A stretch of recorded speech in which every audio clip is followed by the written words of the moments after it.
Good evening and thanks for joining us tonight. I'm Sophie Erber. The jury today heard opening statements in the trial for a Sioux City man accused in a fatal stabbing. The latest from court now in our top story at 5. Michael Landrum is charged with murder and attempted murder. He's alleged to have stabbed his neighbors after a night of heavy drinking and killing one person, seriously injuring the other. The jury heard opening statements from counsel and also testimony from the surviving victim. To the door and reminded Mike that he needed to have an ID, otherwise he wouldn't have been able to get anything from the store. Adam didn't have one. That trial is expected to continue throughout the rest of this week. And a trial years in the making got underway today for sex abuse claims against R&B star R. Kelly. The prosecution painting the singer as a predator who leveraged his fame against girls, boys, and young women. While the defense warned jurors some accusers might have an agenda, 54-year-old Kelly was acquitted in 2008 in a child pornography case. That one was held in Chicago. His music career continued until the #MeToo era caught up with him, emboldening alleged victims to come forward. Black smoke could be seen billowing from a Norfolk recycling center this afternoon. Fire officials say that fire began around 1:20 in the afternoon at Alter Metal Recycling. That's on Washington Avenue there. Several fire departments responded to the incident. Traffic was requested to avoid that area as first responders were being put in danger by excess traffic. The size and cause of that fire have not yet been confirmed. And the CDC tonight recommended that all Americans get a COVID-19 booster shot. The third shot should be the same vaccine that you got during your first 2 doses or single dose of the Johnson & Johnson. This decision comes after the Delta variant has caused a rise in COVID-19 case numbers across the United States. Dr. David Enns with Mercy One says that the additional dose could offer even more protection against COVID-19. They've been having trials between Moderna and Pfizer, and they've shown that there is a lot greater antibody response after a third dose, especially now with the Delta wave variant affecting much of the United States. While the CDC recommends a booster shot for Pfizer and Moderna recipients, no decision has officially been made for those who received the Johnson & Johnson vaccine. After serving Northwest Iowa for 87 years, Hosper's Furniture is closing down this week. The store has been run by 3 generations of Vanderplug family members. Will Vanderplug's grandfather started that store on Hosper's Main Street back in 1934. Then Will's father, Jasper, took over shortly after returning from serving in World War II. Will grabbed the reins in 1983 and spoke today on how hard it is to leave this family business. The comments made when people heard that I was retiring. Tough. Basically saying they're going to miss me. Yep. The store will be open for the remainder of this week with a retirement sale offering up to 50% off discounts. U.S. evacuation efforts are still well underway tonight in Kabul amid chaos on the streets near the airport there. The Pentagon says thousands of American troops on the ground are there to safely put those passengers onto planes. Our Washington correspondent Jesse Chenur reports on the very latest now. The Biden administration says it's working around the clock to make sure Americans and Afghans can leave Kabul as quickly and safely as possible. This is an all-hands-on-deck effort, and we aren't going to let up. Deputy Secretary of State Wendy Sherman reports U.S. military flights evacuated 2,000 more people in the last 24 hours and promised to evacuate thousands and thousands of Afghans in the coming days. We will stand with those who have stood with us. Sherman says more than 100 countries have joined the U.S. in warning the Taliban against blocking any passengers from getting to the airport. And their actions in these days will tell us whether there's reality to what their words say or whether there is not. General Mark Milley, the chairman of the Joint Chiefs of Staff, confirms about 4,500 U.S. troops are currently on the ground keeping the airfield safe. However, there are threats. If we identify them, we will take immediate military action without hesitation. Secretary of Defense Lloyd Austin says there have been no hostile interactions with the Taliban as efforts continue to increase evacuations every day. We have a moral obligation to help those who helped us. In Washington, Jesse Tenor, KCAU 9 News. Tropical Depression Fred has blown into the northeastern United States as a post-tropical cyclone, unleashing heavy rains and threatening mudslides along with flash floods as far north as upstate New York. Fred closed interstate highways in the lower Appalachians, and the National Weather Service tonight says tornadoes are still possible as this storm moves northeast. As many as 14 possible tornadoes were reported across Georgia and the Carolinas. Roughly 25,000 customers are without power tonight, most of them located in West Virginia and North Carolina, where steady downpours swelled waterways and washed rocks and mud onto area highways. What a mess. It is time now for our first check on the weather. A much quieter scene here in Siouxland. Chief Meteorologist Scott Larson standing by. And Scott, other than some strong wind gusts, really just a picture-perfect summer day here in Siouxland. Yeah, that's right, Sophie. Nothing too turbulent out there today. We had some nice sunny skies, some warm temperatures once again, as those were able to climb into the upper 80s and lower 90s throughout Siouxland. 88, the official high in Sioux City. 86 for Orange City and Sheldon. 89 this afternoon in Yankton and Sioux Falls. If you're headed to the Rivercade Parade happening in downtown Sioux City this evening, you can expect to have some warm and sunny conditions out there. Temperatures in the middle to upper 80s. Just make sure that you're staying hydrated and perhaps slap on a little sunscreen before you head downtown. It does look like we will have some thunderstorms move into Siouxland on Friday. Details on those chances and more coming up in the 9 on 9 forecast. Sophie? All right, thanks, Scott. Nebraska's football program tonight is being investigated by the NCAA. The Cornhuskers allegedly had analysts working in improper roles during games and also in practices, and unauthorized off-campus workouts dating back to a year. There is allegedly video footage confirming practice violations occurred in the presence of head coach Scott Frost and other assistants. Frost has gone 12 and 20 in 3 years. The program has had 4 straight losing seasons. Frost is under contract through 2026, and his current buyout stands at $20 million. A burn ban is currently in effect for Yankton County. County commissioners passed that resolution last night. Now, under it, there will be no burning in Yankton County for residents. It is unknown how long this burn ban will remain in place. And we now know the extent of a water boil advisory in Quimby, Iowa. It will last for 2 days, and then it ends on Thursday. This advisory was issued after repairs to the city's water lines were made. And medical experts say quitting smoking could help you survive COVID-19. With more, here's ABC News' Ike Ajachi. Smokers have a higher chance of developing severe illness and dying from COVID. Nearly 40% of men and nearly 10% of all women around the world are smokers.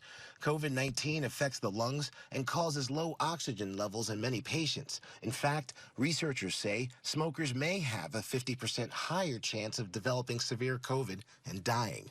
The World Health Organization launched a Commit to Quit campaign in 29 countries, including the United States.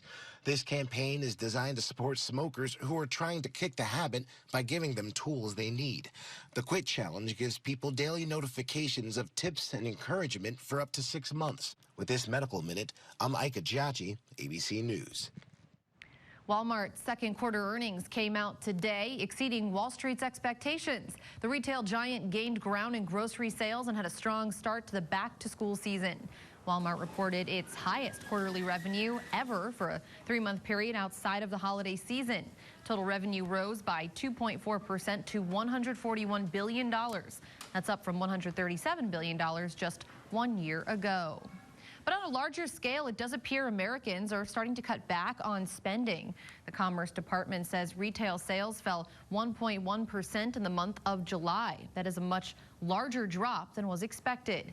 The drop largely driven by slower car sales, with inventory at dealerships still limited tonight. Fall fresh flavor already coming to a coffee shop near you. Believe it or not, why pumpkin spice is back so early, coming up in about 10 minutes.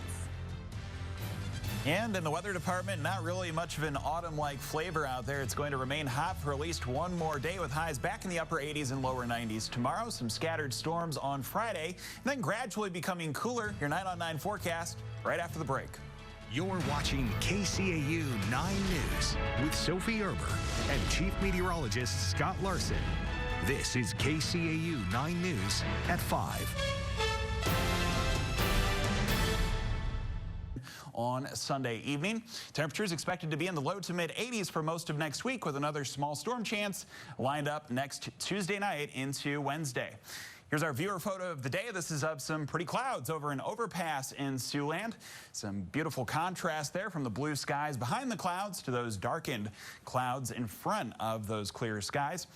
If you have a picture that you want to share, make sure to go to SiouxlandProud.com, find the weather tab, and send us your unique photos. Of course, with those storms happening on Friday, maybe you could get a shot of those. Yeah, those have been at a premium this summer season. Yeah, they've been difficult to find, that's for sure. All right, thanks a lot, Scott. Well, do you often strike up a conversation when you're on an airplane? One girl did that and went viral on Twitter, too. My people loved it so much. Coming up in about 7 minutes. But first, if you love a good pumpkin spice latte and can't wait for fall, we have good news for you because the wait is over. We dive into the cultural significance of pumpkin spice. Yes, this is a story. Next. For more than a century, it has sat quietly out of sight. The names and dates of those entombed here etched in history. Now the oldest cemetery in Woodbury County could be on the move. Find out why Thursday on this week's edition of Siouxland Stories. We're still 2 full weeks away from September, but this morning we already have a reason to dance if you stop by your local coffee shop. Our favorite autumnal seasonal flavor making its big debut at a major chain. ABC Will's Gans has more.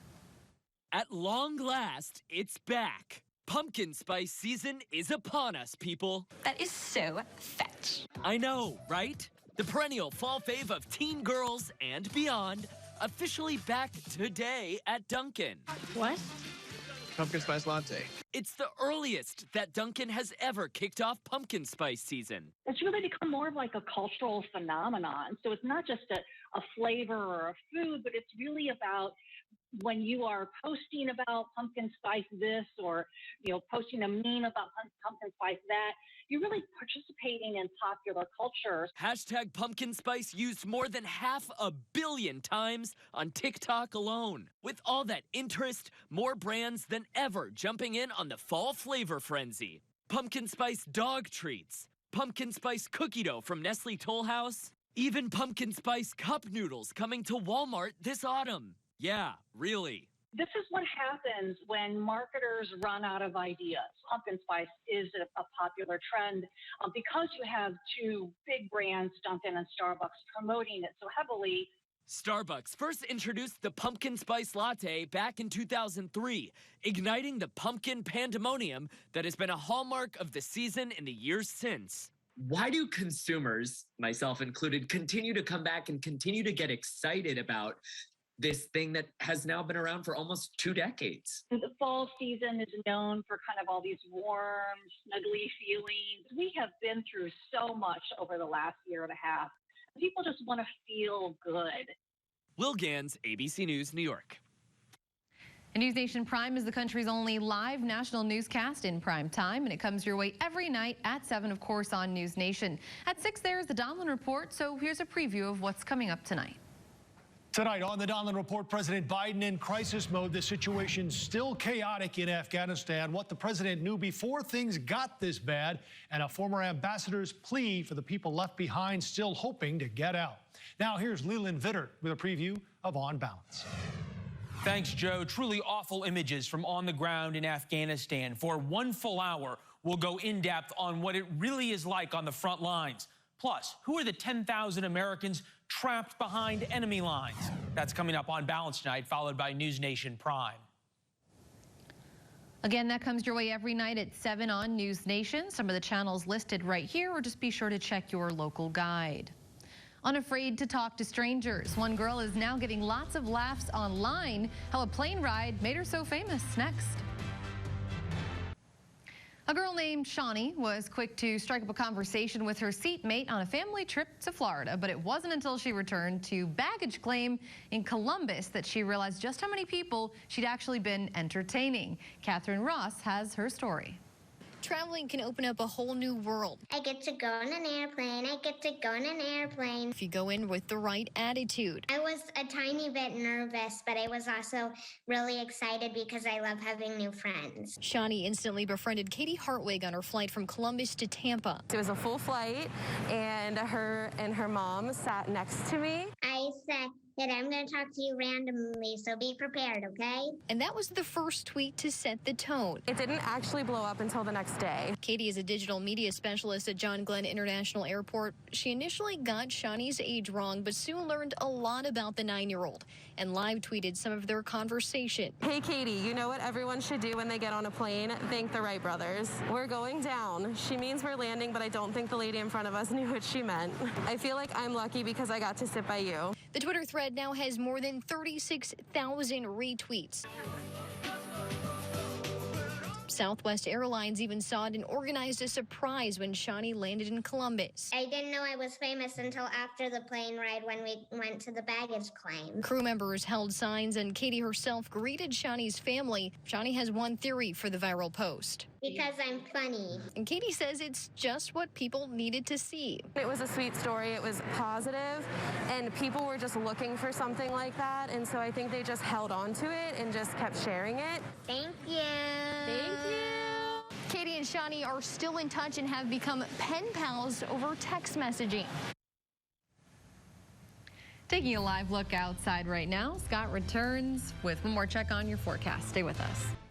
Before we wrap up here at 5, let's check in first with Tim for what's coming up at 6. Hi, Tim. Hey, good afternoon, Sophie. We continue to keep a close eye on those rising COVID numbers. We'll have an update for you at 6. Also this summer, plenty of talk about the drought here in Siouxland. Today, the Iowa DNR issuing an advisory to boaters on Lake Okoboji that they need to use caution when loading and unloading. Low water levels continue to present problems for lake users as well as the shoreline there. We'll take a look at that at 6. And is it a bird, plane, or Superman? No, it's just a cow chip flying across the Iowa State Fairgrounds. Men, women, and kids taking a shot at collecting a state fair prize with the longest chip toss. We'll look at the measurements coming up at 6. That's when Jake and I join you folks in the studio. A unique competition there. Thanks a lot. And Tim, you were talking about some of those low water levels. It does look like we have some precipitation chances as we move through the next few days here as temperatures gradually cool off into the 80s. All right, thanks, Scott. Thank you for joining us. We'll all see you here tonight at 6. Until then, have a great night, everyone.